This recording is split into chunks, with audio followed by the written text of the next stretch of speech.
Our whole family was planning a holiday trip together, but when my husband's childhood friend, Bianca, heard about it, she begged to join us. Without thinking twice, Leonardo canceled my flight and gave it to her, organizing for me to travel on a 36-hour train ride in a cramped seat. I looked at my in-laws, and to my surprise, everyone agreed with my husband's decision. So, I followed the plan, took my train ticket, and traveled west. I ended up staying away for 35 months, and the whole family went into a panic. It was rare for my husband to get extended time off, so our family decided to take a long trip together. I started planning everything 6 months in advance, choosing destinations, creating an itinerary, and booking everything. Since no one else in the family was very involved, I took responsibility for the flights, hotels, meals, and all activities. I didn't mind doing the work, as long as everyone was happy. The flights were difficult to book, so I bought tickets for the whole family. Early on, when my sister-in-law mentioned she had never flown first class, I even paid out of my own pocket to upgrade everyone's tickets. Just before we were set to leave, my husband suddenly told me that Bianca had heard about the trip and wanted to join us. "Our flight is full, so you'll need to take the train." "I've already bought your ticket," he said, sending the electronic ticket via WhatsApp. "What does that mean?" I asked. "This was supposed to be a family trip, and now you're bringing Bianca along?" "If Bianca wants to come, I have to bring her. She's practically family," Leonardo replied. I was furious. "When my sister asked to join us, you made it clear this was a family trip and you didn't want anyone from outside coming. Now that Bianca wants to come, you agree immediately." "Bianca and your sister are different," he said. "We're closer than family. She's practically family." I laughed incredulously. "I bought the plane tickets months ago. Why do I have to take the train?" "There were no more seats available on the flight, so I had to refund your ticket and buy one for Bianca. The only option left for you was the train," Leonardo shrugged, completely indifferent to my opinion. I looked at the ticket he sent. It was for a rigid 36-hour seat. "So you bought Bianca a first-class ticket while I'm stuck on a 36-hour train ride?" I asked, incredulous. He smiled with disdain. "You said you like to enjoy the train scenery. Here's your chance to see it all." I looked at my in-laws. My father-in-law quickly looked away. My mother-in-law tried to comfort me. "Camila, Bianca, and Leonardo have been friends since they were kids. They have so much to talk about, it makes sense for them to sit together. Just hang in there, we'll meet you when you get there." My sister-in-law, Julia, added, "Sis, Bianca has a delicate constitution. She could never handle such a long train ride. You're strong and healthy, you can handle it." I laughed bitterly. "Who can? It's actually starting to seem like Bianca is the real daughter-in-law in your eyes." Leonardo frowned. "It's just a train ride, it's not a big deal. And Bianca is practically family. It's only fair to make sure she's comfortable. Can't you be a little more generous and set a good example?" At that moment, the doorbell rang. My sister-in-law ran to open the door. It was Bianca. "Bianca, you're here." "I was waiting for you," Julia said excitedly, dragging Bianca's 2 large suitcases into the house. "Oh, Bianca, I missed you so much. If you hadn't gone abroad, you could have married my brother, and we would all be one big family," she exclaimed, hugging Bianca. Meanwhile, my mother-in-law held Bianca's hand and said, "Exactly, I always thought you and Leonardo were the perfect couple. In my heart, I've always seen you as my daughter-in-law. No one can compare to you." They said this openly in front of me, without the slightest embarrassment. At that moment, my heart froze toward this family. Although Bianca and Leonardo had been childhood sweethearts, when Leonardo's family faced difficulties, she left the country without hesitation. I was the one who helped the Oliveira family pay a 100,000 debt, and out of gratitude, Leonardo married me. I had given so much to this family. My in-laws weren't in good health, and I had taken care of Julia since she was 10, doing everything. Cooking, laundry, picking her up from school, helping with homework, and even attending school meetings. Now, at 15, I had basically raised her over the past 5 years. Even though I was just her sister-in-law, I felt more like her mother. I was generous with my in-laws too, giving them a monthly allowance of 10,000 and handling all the household tasks and meals, practically feeding them by hand. Instead of feeling like a daughter-in-law, I often felt more like a maid who was paying to take care of this family. I never expected anything in return, but despite everything I had done for them, they still treated me like an outsider. Bianca came to me with a smug smile. "Sorry, Camila, if I hadn't decided at the last minute to join, you wouldn't have lost your flight ticket and been stuck with the train seat." At first, I thought about skipping the trip since there were no more tickets, but Leonardo said he'd take care of everything. I didn't expect him to make you take the train though. I even offered to take the train, but Leonardo was worried about me sitting alone for such a long time. "So, I guess I have to thank you for accepting the inconvenience." Julia affectionately linked her arm with Bianca's. "Exactly, there are all kinds of people on trains, and if someone like you were targeted by a pervert, what would we do? On the other hand, Camila has a fierce look. Like a warrior, she'd scare anyone off right away." When she finished speaking, the two of them burst into laughter, seeing the anger on my face. Leonardo softened his tone. "All right, I know this arrangement isn't ideal for you, but it's the solution we have. Last week, you were eyeing that bag you wanted. Why don't you take advantage and buy it?" I stretched out my hand. "Of course, 100,000. That's really expensive. I already agreed you could buy it, but now you want me to pay too? Don't push it," he replied quickly. I gave him a sarcastic smile and responded, "Since when do I need your permission to spend my money? How much do you make a month again?" At that moment, his face turned red with embarrassment. "This isn't fair," he said. His monthly salary was only 3,000, while I earned 100,000. His salary didn't even cover his own expenses. I had been supporting this house from the start. When we got married, he didn't give me any dowry. I paid off that 50,000 debt and even added 30,000 as a wedding gift. Plus, I bought our house. This comfortable life they now enjoyed was all thanks to me. If they loved Bianca so much, then they could have her as their daughter-in-law in my place. "Camila, hurry up and make dinner. It's getting late and everyone is hungry," ordered my mother-in-law. I didn't respond to her and turned to Bianca with a smile. "Bianca, you and Leonardo grew up together, so I imagine you used to eat here a lot, right?" "Of course, back then, Leonardo and I practically had all our meals together," Bianca replied. "Then, after all these years abroad, you must be dying to have some of Mama's food, right?" I looked at my mother-in-law and continued, "Mom, shouldn't you start dinner for Bianca?" After speaking, I sat down on the couch and turned on the TV. Shortly after, Leonardo came up to me, annoyed. "How can you make Mom cook? You know her health isn't good. Get up and make dinner." Pretending to be surprised, I replied, "Mom, you're sick? Really? Why didn't you tell me?" My mother-in-law snapped back, "Who's sick? I'm fine, stop trying to curse me. So why don't you want to cook for Bianca? Don't you feel like it?" I asked, enjoying the situation. Instantly, her expression soured. "Who said I'm not going to cook?" She went to the kitchen and spent the next 2 hours preparing dinner. When dinner was ready, Julia pulled Bianca into my spot at the table. "Sis, Bianca is a guest. Don't you mind giving up your seat?" My mother-in-law handed me a bowl. "Sitting at the end is uncomfortable. Why don't you take your plate to the kitchen and eat there? And while you're at it, you can clean up." Now I couldn't even sit at the table? "No need, enjoy yourselves. My friend invited me to dinner, so I'll eat with her," I coldly refused. Leonardo seemed irritated. "We're traveling tomorrow and you still want to go out? Have you packed? You don't have hands, why don't you pack yourself?" He snapped, and I left, going to a fancy restaurant for a luxurious dinner. Steak, wine, and lobster. With my money, I could eat wherever I wanted. I stayed out late, enjoying my time. When I returned, the house was dark. Even though I had been out until almost dawn, no one called or messaged me to ask where I was. Apparently, everyone had gone to sleep without a care.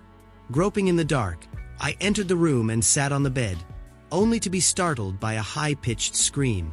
"Ah!" I quickly turned on the light and saw Bianca lying in my place. The sight made my blood boil. Without thinking, I slapped her in the face. Bianca began to cry, and Leonardo sat up, protecting her. Why did you hit Bianca? We were just talking and must have accidentally fallen asleep. Oh, really? So you two just ended up in bed together, hugging, by accident. I retorted angrily. We were waiting for you. You stayed out late, so Bianca stayed to keep me company. We talked for a while and fell asleep. It's perfectly normal, Leonardo said. Then why didn't you call or message me? I asked. Were you too busy talking, and you couldn't wait in the living room and had to come to the bedroom? Leonardo frowned. You're being irrational, Camila. I was tired of arguing. I turned to Bianca. I just got back, so why don't you leave? Or do you expect the three of us to share the bed?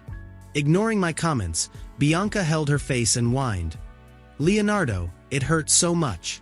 Full of concern, Leonardo replied, I'll get you some medicine. After they left the room, I immediately locked the door, changed all the sheets, and went straight to sleep with headphones on. The next morning, Leonardo came to me, furious. What was that last night? I knocked on the door for ages, but you didn't open it. Mom and Dad woke up because of that. You did it on purpose, didn't you? Mocking him, I replied flatly, Yes, I did it on purpose. I thought I was giving you a chance to sleep with Bianca. You should be thanking me. Leonardo seemed exasperated. Have you lost your mind, Camila? Why would I sleep with Bianca? After that morning, something inside me completely broke. It wasn't just anger. It was a mix of humiliation, exhaustion, and a clarity I had never felt before. I spent the entire day pretending everything was fine, helping with the final preparations for the trip. But inside, my mind was racing. Every word, every gesture from these people seemed to push me further toward an inevitable decision. At dinner, I sat at the table, observing the dynamics around me. Bianca laughed loudly, holding Julia's hand, making exaggerated comments about how excited she was for the trip.